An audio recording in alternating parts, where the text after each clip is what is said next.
Bismillahirrahmanirrahim. Assalamualaikum warahmatullahi wabarakatuh. Alhamdulillahilladzi hadana lihada wa ma kunna linahtadiya laula an hadanallah. Assalatu wassalamu ala Rasulillah Muhammadin sallallahu alaihi wasallam ibni Abdillah wa ala alihi wa ashabihi wa mawalah. Ashhadu an la ilaha illallah wahdahu la syarika lah wa ashhadu anna Muhammadan abduhu wa rasuluh. Amma ba'd. Wa qala Allah ta'ala fi kitabil karim, a'udzu billahi minasy syaithanir rajim. Ya ayyuhalladzina amanu taqullaha wa qulu qawlan sadida yuslih lakum a'malakum wa yaghfir lakum dhunubakum wa may yuti'illaha wa rasulahu faqad faza fawzan 'azima. Ya ayyuhalladzina amanu taqullaha haqqa tuqatih wa la tamutunna illa wa antum muslimun.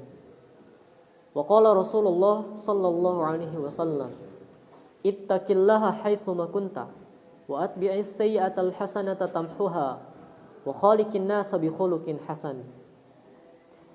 Wa qala aidan fi haditsil akhar, la tazalu ta'ifatun min ummati zahirina 'alal haqq la yadurruhum man khadalahum hatta ya'tiya amrullah wa hum kadzalik. Fa inna asdaqal hadithi kitabullah wa khairal hadi hadi Muhammadin sallallahu alaihi wasallam wa syarrul umuri muhdatsatuha wa kullu muhdatsatin bid'ah wa kullu bid'atin dhalalah wa kullu dhalalatin finnar. Wanil kiram al-ahibba,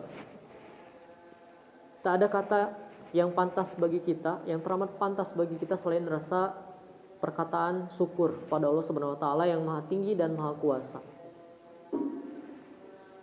Yang mana ucapan syukur tersebut tercurah limpahkan dalam sebuah amalan berupa penghambaan kepadanya.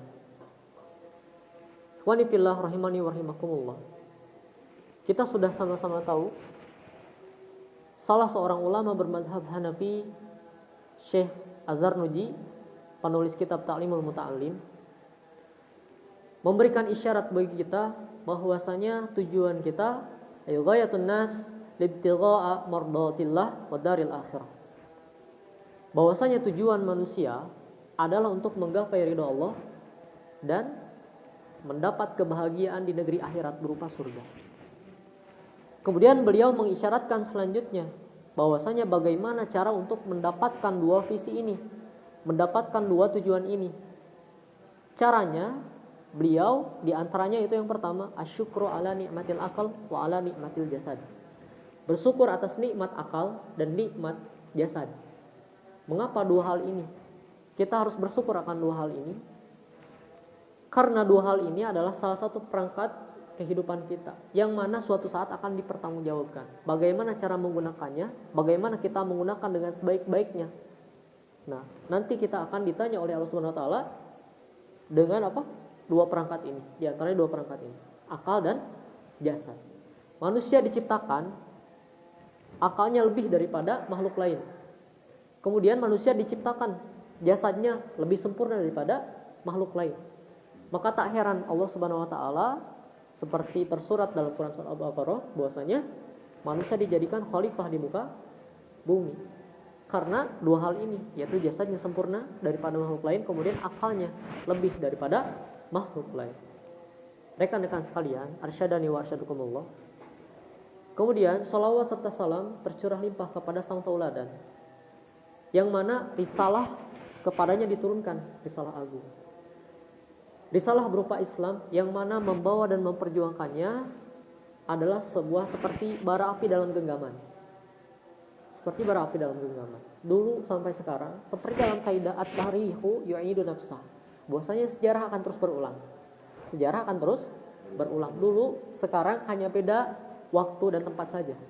Dulu orang-orang Rasulullah SAW bersama sahabatnya yang memperjuangkan risalahnya, memperjuangkan Islam, maka ada konsekuensinya. Cercaan, celaan, ancaman, bahkan kekerasan. Dulu ketika Rasulullah menyampaikan Al-Quran wahyu Allah, disebutkan oleh orang kafir Quraisy bahwasanya itu adalah Rasulullah itu adalah seorang orang gila. Dicela lagi, beliau tukang sihir. beliau penyair dan sebagainya, celaan-celaan, bahkan ancaman dan kekerasan bagi orang-orang yang tidak terlindungi. Tidak beda jauh dengan sekarang.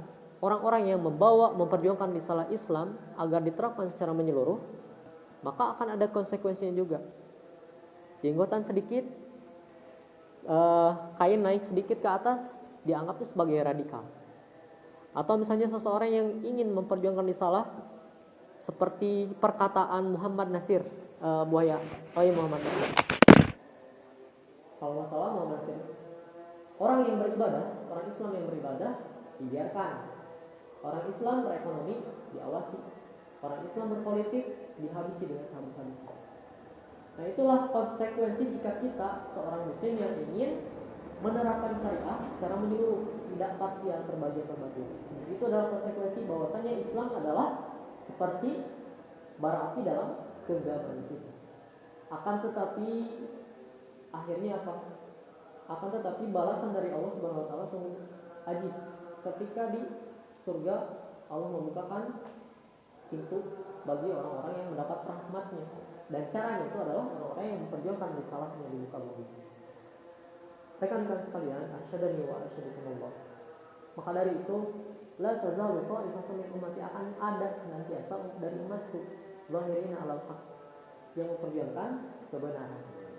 La yadurruhum man khadalahum, tidak akan pernah memadaratkan man khadalahum, siapa yang memusuhinya. Nah, itu akan ada setiap dari umatku, dan itu akan terus ada sampai akhir zaman nanti. Sampai akhir zaman nanti orang-orang yang memperjuangkan risalah Islam. Nah, pertanyaannya, kita di pihak mana? Apakah kita orang yang memperjuangkan risalah Islam, atau sebaliknya malah menentang risalah Islam? Nah, pertanyaan balik kepada diri kita sendiri. Ada sebuah garis besar, dan ini merupakan fakta sejarah dari dulu zaman Nabi sampai sekarang. Orang-orang yang menghalangi, orang-orang yang menentang syariat Islam adalah orang-orang yang hanya dua pilihannya: Allah laknat atau Allah berhidayah. Nah, tergantung dari kita. Ketika kita berdoa, orang-orang yang menzalimi umat Islam, karena Islam itu sesuai kebutuhan. Islam itu agama fitrah, sesuai kebutuhan. Al-Islam dinul fitrah. Islam itu agama kebutuhan, sesuai dengan kebutuhan manusia, tidak akan bertentangan dengan akal sehat. Nah, itulah Islam. Islam tidak akan pernah sekali-kali tunduk pada kezaliman. Islam tidak akan pernah sekali-kali tunduk pada kezaliman. Dan Islam pasti akan terus sejalan dengan akal sehat. Seperti itulah bahwa Islam itu dinul fitrah. Maka dalam sejarah orang-orang yang menghalangi itu adalah orang-orang yang tadi hanya dua pilihan: dilaknat oleh Allah, kita doakan laknat, atau kita doakan hidayah bagi. Maka tentunya mari kita sama-sama berikan yang terbaik. Kita berdoa kepada Allah agar mendapatkan hidayah. Wanjala iman warahmatullah.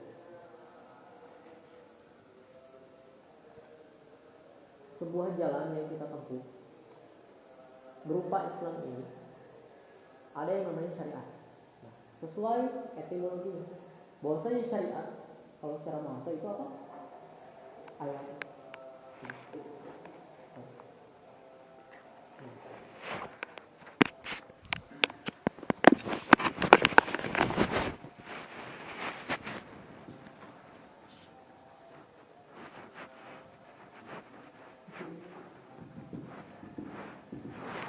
Syariah. Nah, kalau secara etimologi secara bahasa,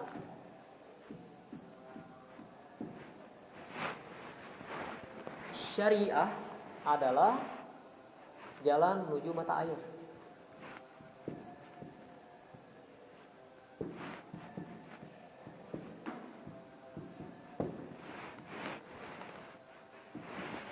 Jalan menuju mata air. Ketika kita ada dua visi kita yang telah kita ketahui, bahwasanya dua visi agung kita adalah darul akhirah dan mardotillah, ridho Allah, dan juga darul akhirah, kebahagiaan di negeri akhirat, maka ada syariah untuk mencapai mata air tersebut, yaitu syariah ini. Nah, secara istilah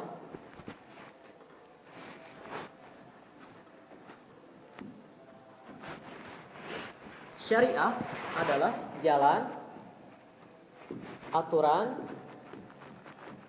dan hukum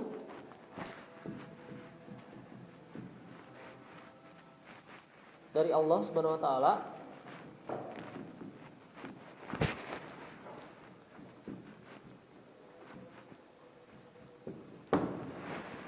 yang harus ditegakkan oleh manusia.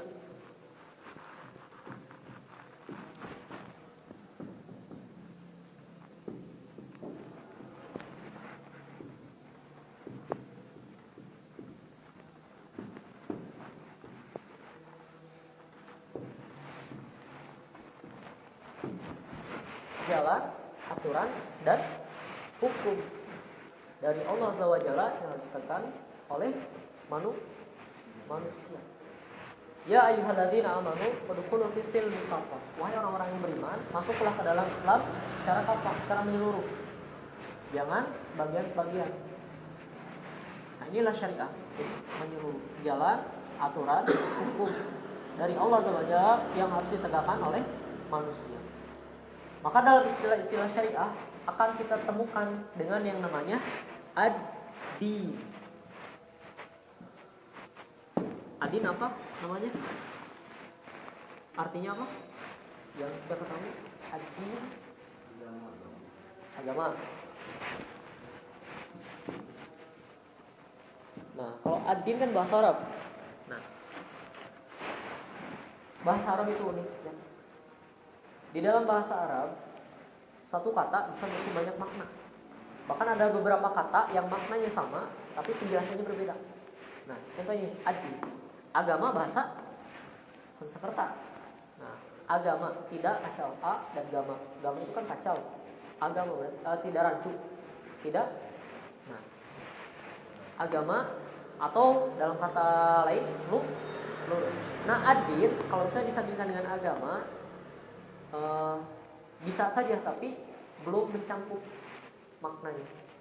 Nah, ad-din itu meluas. Nah, kalau ad-din kalau diartikan mungkin jalan, aturan, dan hukum. Jadi bukan saja agama. Nah, ad-din, dinul Islam, jalan, aturan, hukum Islam, sehingga menyeluruh ad-din. Nah, kembali kepada syariat. Nah, para ulama membagi bahwasanya syariat yang pertama berupa i'tiqadiyah.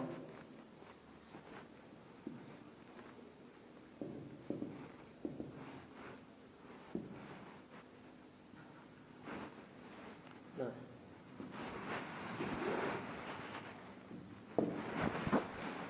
i'tiqadiyah, dan yang kedua amaliyah.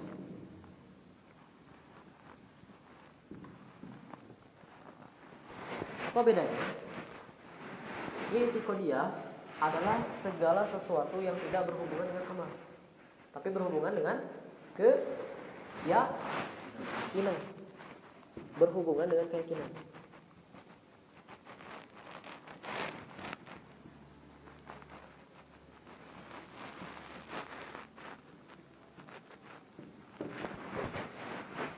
Tidak berhubungan dengan amal, tapi berhubungan dengan keyakinan. Contohnya apa?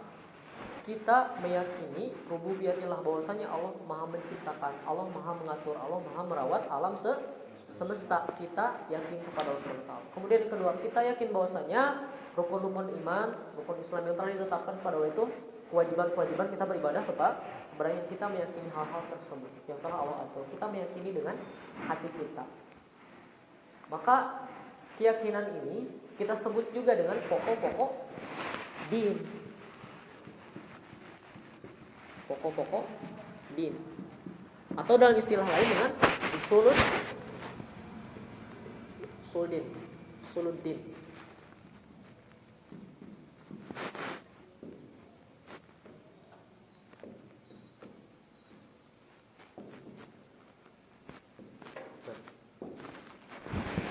Pokok-pokok agama. Yang kedua, nah ini amaliyah. Amaliyah merupakan segala sesuatu yang berhubungan dengan tata cara amal sehari-hari.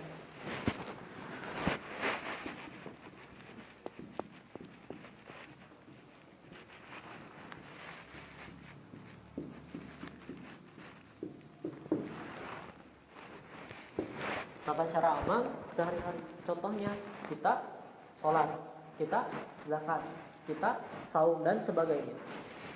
Sholat, zakat, saum, puasa dan amalia tata cara sehari-hari kita yang lainnya.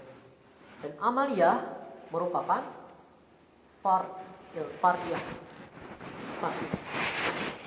atau cabang.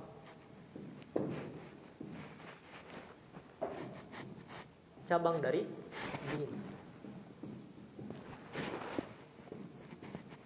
Dari sini kita temukan implikasinya. Yang pertama, yaitu implikasi bahwasanya benar dan tidaknya tata cara atau amalia seseorang tergantung benar atau tidaknya keyakinan seseorang. Karena apa? Karena amalia seseorang itu, cabang seseorang itu dibangun di atas intiqodiyah. Bahwasanya amalia itu dibangun di atas intiqodiyah, maka benar atau tidaknya beribadah seseorang tergantung keyakinannya dia benar atau tidaknya. Kadangkala ibadahnya seperti itu benar, tapi keyakinannya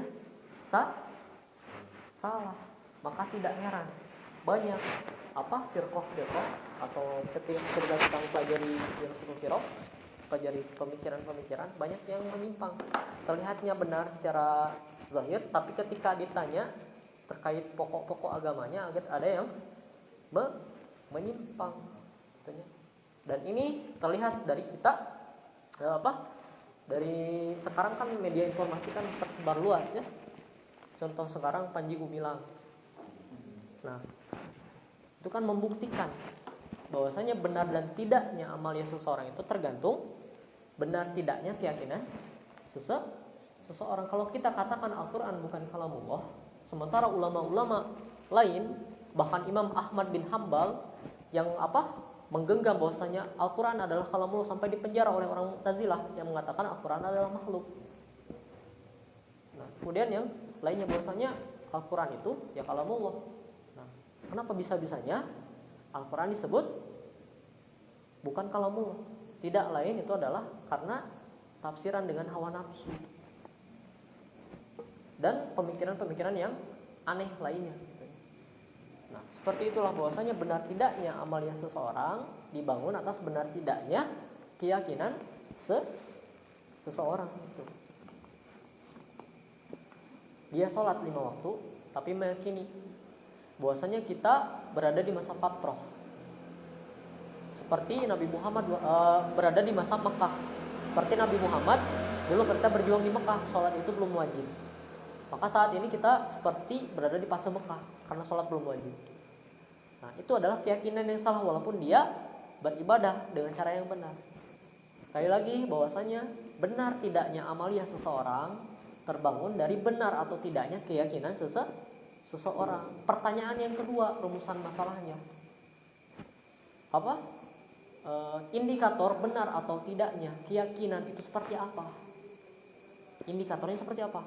Indikator benar atau tidaknya keyakinan atau akidah atau i'tiqadiyah seseorang itu seperti apa? Maka indikatornya kembali kepada Al-Quran dan Sunnah. Dr. Farid Ahmad Oqbah pernah menyampaikan waktu itu ada 5. Bahwasanya dalam menentukan hukum pernah ditulis Kang waktu itu ya? Umat Islam. Dr. Farid Ahmad Oqbah, Ustaz Farid Ahmad Oqbah dalam disertasinya ada 5. Yang pertama, masih ingat, ketika seseorang mengambil hukum, beristidlal, menjadikan dalil, membuat dalil. Ada orang yang mengatakan bahwasanya mengambil dalilnya kata fulan bin, ini dari si fulan, dari si fulan. Dan ini sangat berbahaya. Kalau misalnya pengambilan dalil apa kata orang, nah ini sangat berbahaya. Akan ada kerancuan-kerancuan nantinya.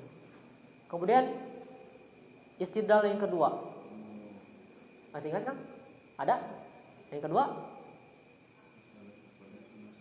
nah bersandar pada Al-Quran, ingkarus sunnah.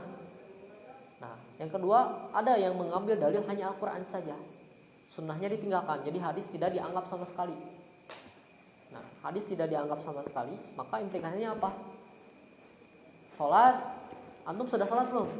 sudah saya mah, tapi kenapa tadi nggak kelihatan sholat padahal kita bersama-sama. Lihat di Al-Qur'annya, wa aqimus sholat. Nah, itu keyakinan yang salah. Karena mengambil dari Al-Qur'an saja, ingkarus sunnah. Mengingkari sunnah. Nah, yang ketiga, apa? Berdalil dengan istidlalnya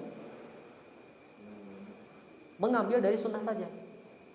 Ngambil Qur'annya sedikit, terus dari sunnah saja. Gembar-gembor sunnah. Al-Qur'annya ditinggalkan. Jadi implikasinya apa? Dampaknya apa? Melihat label agama seseorang dari pakaiannya.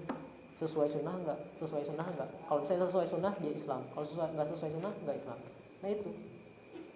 Dia mengambil Qur'annya sedikit, terus sunnahnya berlebihan. Kemudian yang keempat, yang selanjutnya,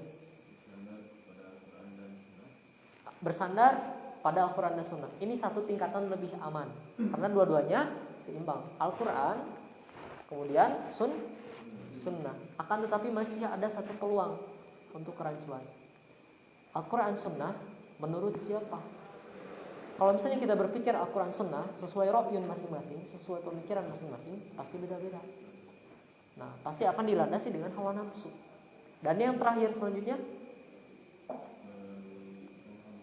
nah, Al-Quran dan Sunnah melalui pemahaman salaful ummah, salafun salihin, khairun nasi al-qurun, summal ladzina yalunahum.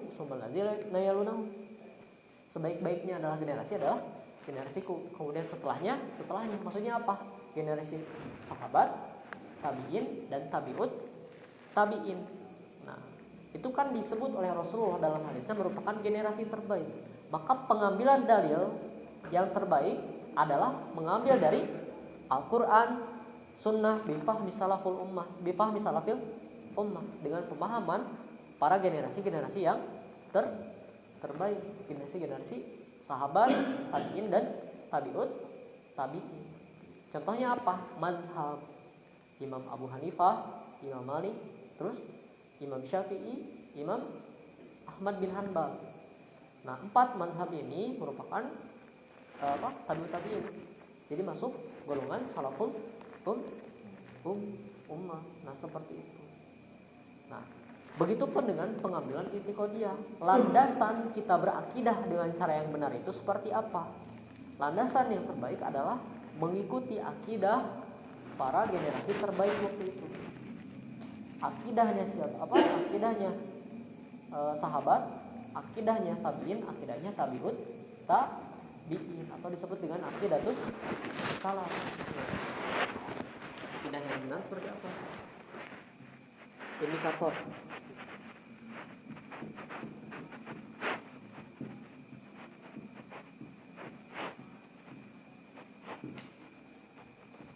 Mengikuti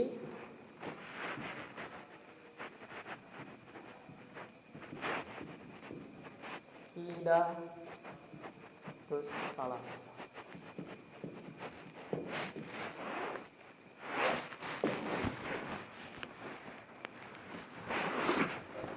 Mengikuti akidah terus salah.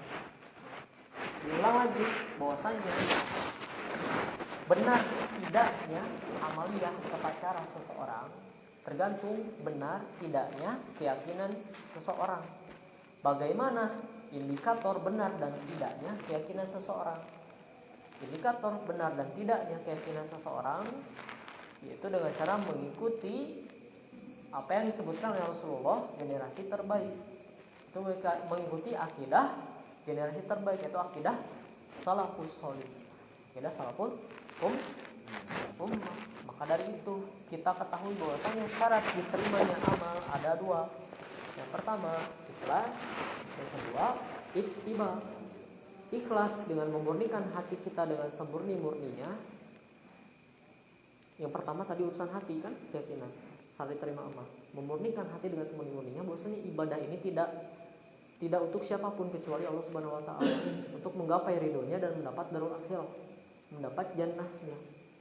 Nah, ikhlas, murni dengan semurni-murninya. Yang kedua ittiba, mengikuti apa yang dicontohkan oleh mengikuti tuntunan dalil dan contoh dari Rasulullah SAW dan para sahabatnya.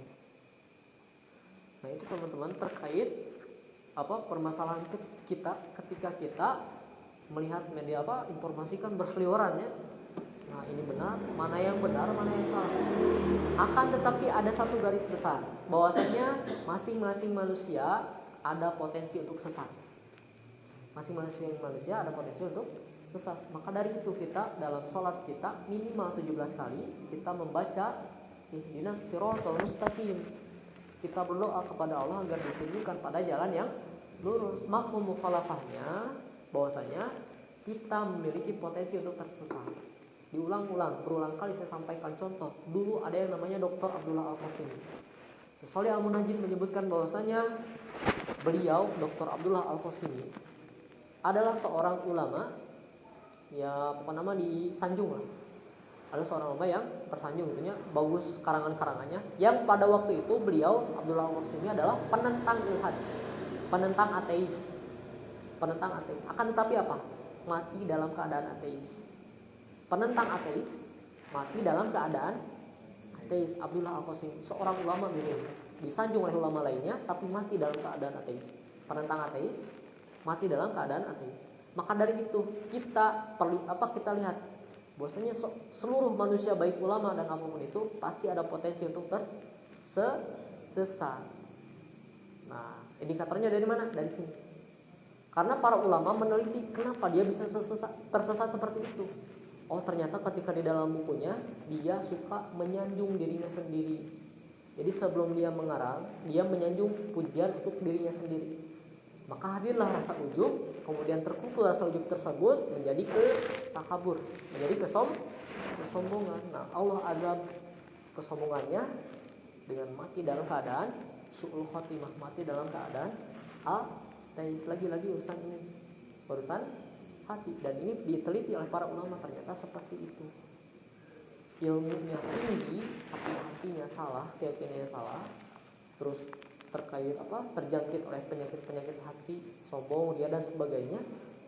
Maka seperti itulah. Itu sebagai contoh yang harus kita ambil hikmahnya. Saya, antum sekalian dan semuanya umat Islam pasti ada potensi untuk tersesat. Ihdinas siratal mustaqim. Allahumma arinal haqqa warzuqna ittiba'ah wa arinal batila warzuqna tinabah. Ya muqallibal qulub, tsabbit qalbi, untuk diri saya sendiri atau untuk kami. Tsabbit qulubana, teguhkanlah hati-hati kami, ala dinika, di atas dinmu, di atas jalan, di atas hukum, di atas aturanmu. Nah, seperti itu rekan-rekan, kita lazimkan doa ini agar apa? Kita terbebas dari kesesatan dan dimurkai oleh Allah, terbebas dari dimurkai oleh murka Allah Subhanahu wa Ta'ala. Nah, ini terkait akidah. Dan ini harus masing-masing orang harus paham. Karena apa? Al-iman qabla al-Quran. Sebelum kita masuk pada Al-Quran, teguhkan iman kita. Al-adab qabla ilmu. Adab sebelum ilmu. Nah, kemudian selanjutnya terakhir terkait mizanul ilm di dalam mizanul muslim, yaitu terkait adab seorang mu'allim. Adab seorang mu'allim. Terakhir itu sampai mana Kang kemarin?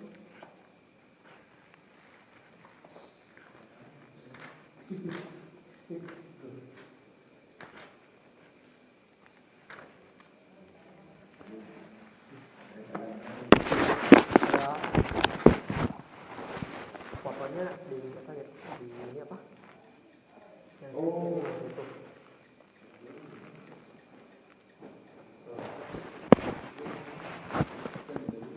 Saya foto dulu ya.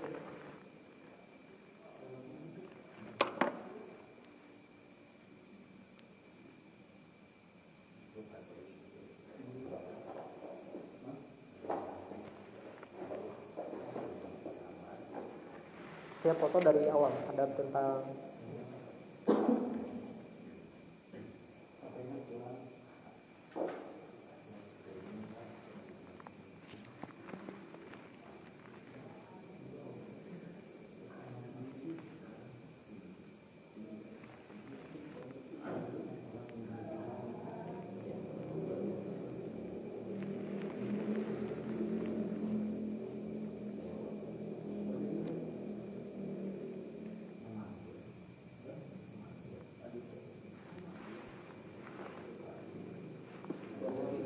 sudah dikirim ke grup.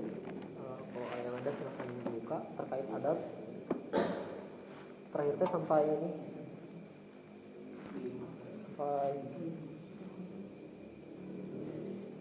hendaknya ia tidak merasa cukup dengan ilmu yang sedikit yang ia peroleh, namun juga jangan membebani dirinya untuk mempelajari sebuah ilmu yang membosankannya atau menyenangkan ilmu lain.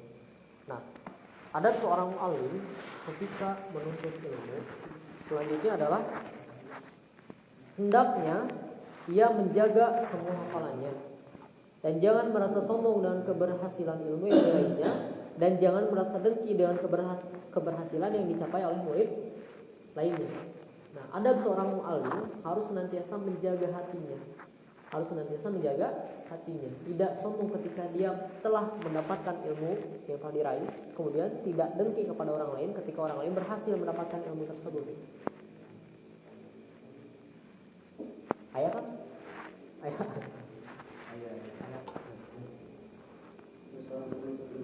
Ya, hendaknya ia menjaga semua hafalannya.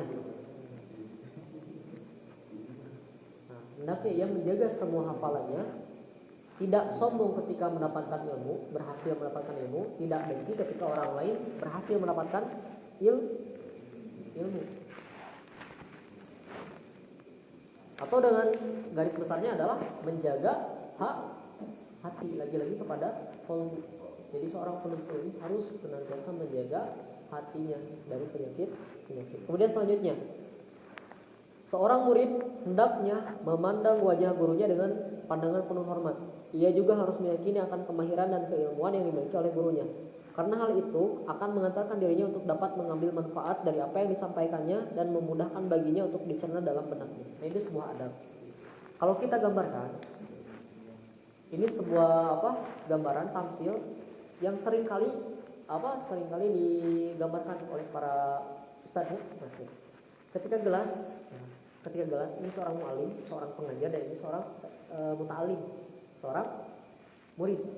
Mu'alim, pengajar, muta'alim, seorang murid. Nah, diibaratkan dua gelas. Seorang mu'alim, pengajar yang mengisi yang penuh airnya. Kemudian seorang muta'alim, wah benar nyenak gelas ya. Seorang muta'alim. Ketika seorang muta'alim sejajar saja mensejajarkan dirinya dengan seorang mu'alim, ta'alim. Ketika ini ilmunya turun, apakah kena atau tidak ilmu yang turun ini? Benar tak?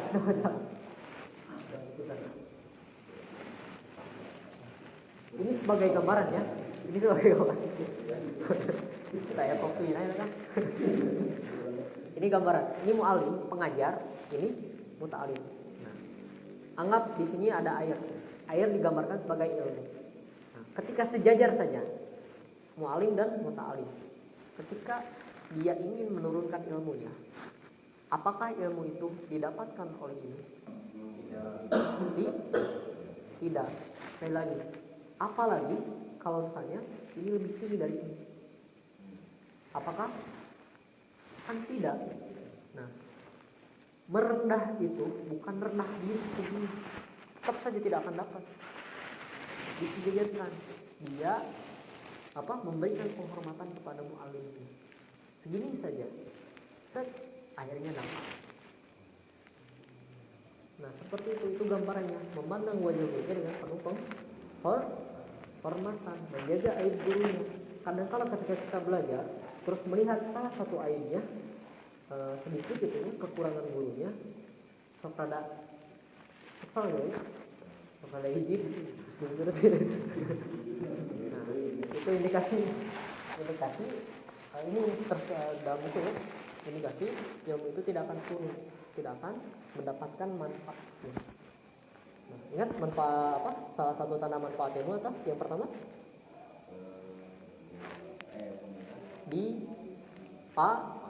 dipahami. Yang kedua diamalkan. Yang ketiga disebarluaskan. Dipahami oleh diri sendiri, diamalkan oleh diri sendiri terlebih dahulu, kemudian disebarluaskan. Nah, ini merupakan berkahnya ilmu. Dari berkah ilmu. Nah, kemudian selanjutnya, seorang murid harus selalu hormat dan beradab serta mengagungkan dan bersikap tawadu. Tawadu itu rendah hati ya, tidak bukan rendah diri. Rendah diri hanya di depan Allah Subhanahu wa taala. Di hadapannya, meskipun orang yang mengajarkannya lebih muda usianya. Ada di sana? Meskipun orang yang mengajarkannya lebih muda usianya atau lebih rendah nasab keturunannya. Orang Arab terlebih dulu membangga-banggakan keturunan. Antum keturunan siapa? Anak keturunan Bani Hashim. Anak keturunan ini. Kan dulu mah ada mamluk ya, budak. Nah, itu kasta paling rendah. Nah, kalau keturunan budak berarti paling rendah gitu. Nah, dulu mah di Arab membangga-banggakan keturunan. Sekarang juga ada. Antum keturunan siapa? Ningrat. Antum keturunan siapa? Sultan. Keturunan siapa? Kades. Keturunan siapa? DPR. Masing sekarang ada.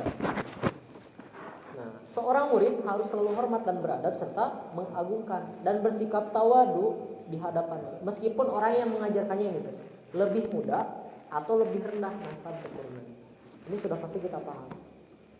Nah, kalau misalnya punten ya, ini ketika adab saya gitu, seorang mualim kepada muta'alim juga gitu.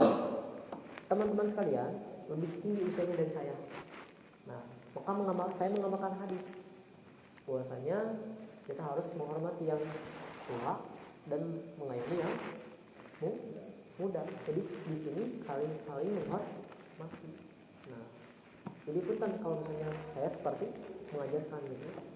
Nah, saya hanya mengamalkan apa yang telah saya dapatkan. Selanjutnya terakhir, ia tidak boleh merasa kenyang karena sepanjang waktu menemaninya, namun ia harus tetap mengikutinya dan bermusyawarah dalam setiap urusannya, menerima ucapannya, dan pada saat duduk di hadapannya maka duduklah layaknya duduk seorang murid, bukan duduknya seorang guru. Ini adab juga. Kita lihat situasi dan kondisi dulu. Ketika kita menuntut ilmu, maka jangan sekali-kali merasa cukup. Contoh, ketika kita menuntut ilmu, nah kata nuntut ilmu, dan saya mah sudah ngaji di sana, saya mah sudah ngaji di sini gitu. Dan dia merasa cukup dengan ilmu tersebut, tidak ingin menambah ilmu ini. Nah, itu dalam adab itu tidak ini ya. Nah, seperti itu. Nah, itu terkait adab sebelum ilmu. Ada juga. Nah, ini terkait adab seorang muta'allim. Nanti ada adab seorang mu'allim yang harus dijelaskan juga.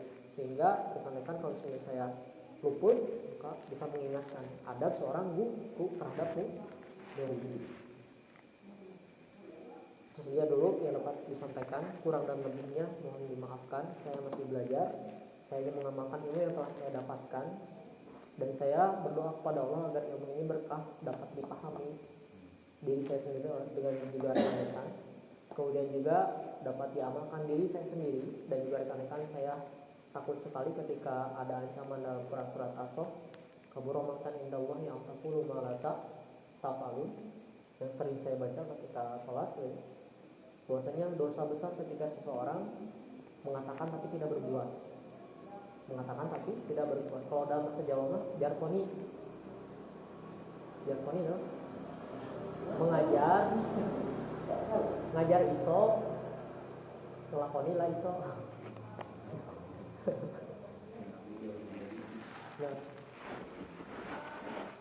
iso ngajar, reiso ngelakoni, jarkoni. Iso ngajar, reiso ngelakoni. Kaburomatan indahnya aku mah kata Allah. Nah, saya berdoa kepada Allah agar ilmu ini dapat dipahami dan diamalkan oleh diri saya sendiri dan juga rekan-rekan.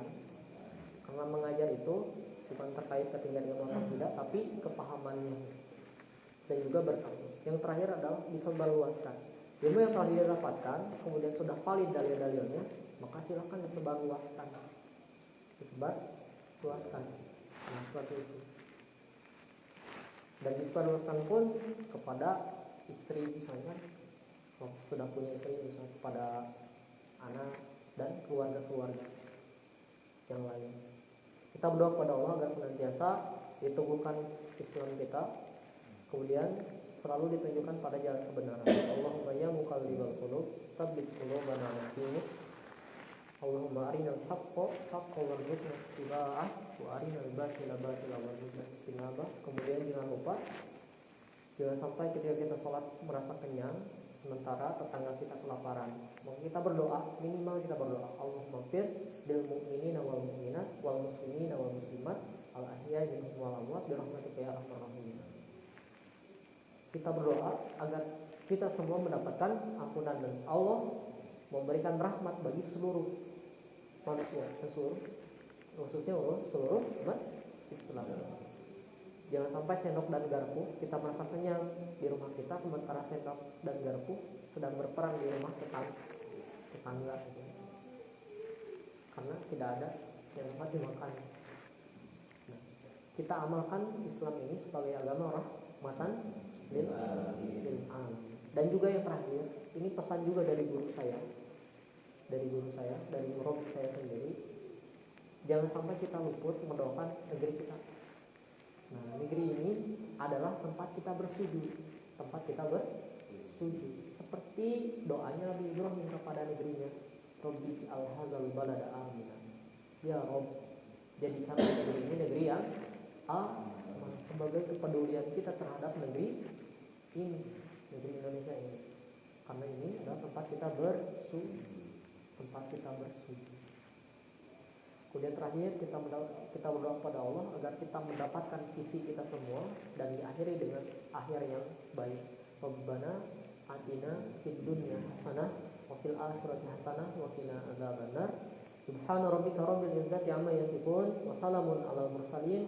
Aqulu qouli hadza wa astaghfirullah li wa lakum. Subhanakallahumma wa bihamdika asyhadu an la ilaha illa anta astaghfiruka wa atubu ilaik.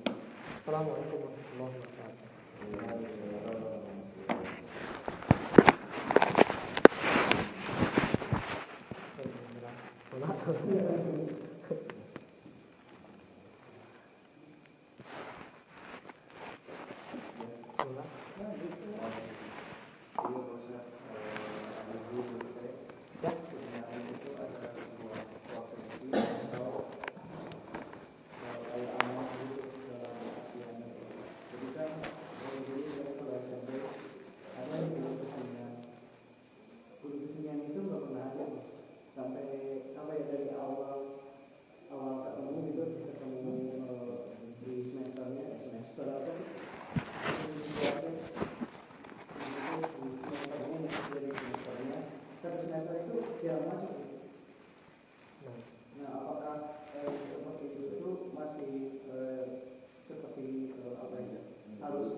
Konsepnya dalam kita lihat bingkainya dulu, contoh bingkai.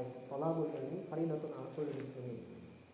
Nah, menuntut ilmu adalah fardu bagi setiap kaum muslimin. Seluruhnya umat Islam itu wajib untuk menuntut ilmu. Setelah menuntut ilmu diamalkan, wajib juga untuk mengajarkan, mendakwahkan. Ada dalil-dalil yang lain untuk menyebarluaskan ilmu yang telah didapatkan. Nah, bingkai yang pertama sebagai landasan. Kemudian landasan yang kedua terkait amanah. Nah, itu kan sudah, kalau misalnya dalam hukum pemerintahan sudah sudah dibebankan amanah profesi berupa guru. Kalau misalnya dia tidak mengemban amanah tersebut dengan baik, ya terancam juga secara agama dan secara pemerintahan. Terancam. Dia sudah ingkar dengan amanahnya sebagai guru untuk mengajar. Kalau dalam bingkainya seperti itu. Seperti itu. Jadi kalau misalnya dilihat dari keseluruhan dulu, secara menyeluruh dulu. Ilmu yang wajib, yang pertama adalah ilmu din. Kemudian ilmu yang bermanfaat. Sudah waktu itu sudah dijelaskan. Ilmu yang bermanfaat itu wajib dituntut, dipelajari. Dan ilmu yang haram untuk dipelajari seperti apa? Ilmu nujum, astrologi, ilmu perbintangan, Sagittarius itu kan, terus ilmu santet, ilmu sihir, itu haram ya. Dan ilmu-ilmu yang memberikan mafsadat, ilmu mengadu domba umat Islam kan ayat orientalis itu ada. Itu ilmu haram yang haram dipelajari. Ilmu yang wajib dipelajari, yang pertama ilmu Islam, yang kedua ilmu yang bermanfaat untuk dan kita untuk kita semua itu wajib dan kemudian fardu kifayah. Kemudian ada yang mubah, yang boleh saja dipelajari. Nah, contoh kalau tadi itu terkait dengan amanah profesi tadi. Jadi kalau guru kesenian melihat dari mintanya itu terkait amanah profesi. Kalau misalnya seperti itu ceritanya, maka dia tidak mengemban amanah profesinya dengan sebenarnya yang telah kalau misalnya di guru kan ada sumpah jabatan ya. Nah, itu tidak mengemban amanahnya dengan baik. Wallahu alam soal bisa dilepas.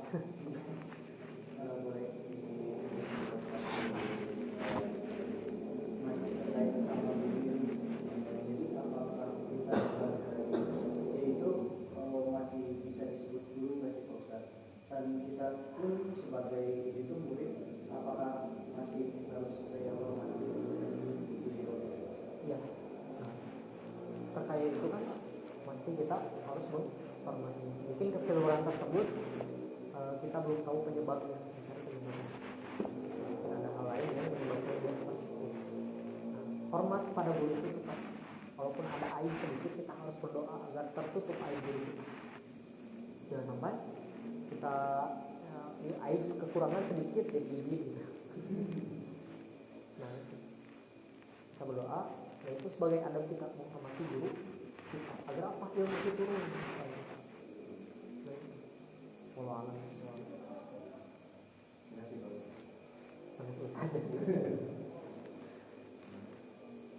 saya ini aman. Ada lagi tanya? Ada? Saya belum ada ya.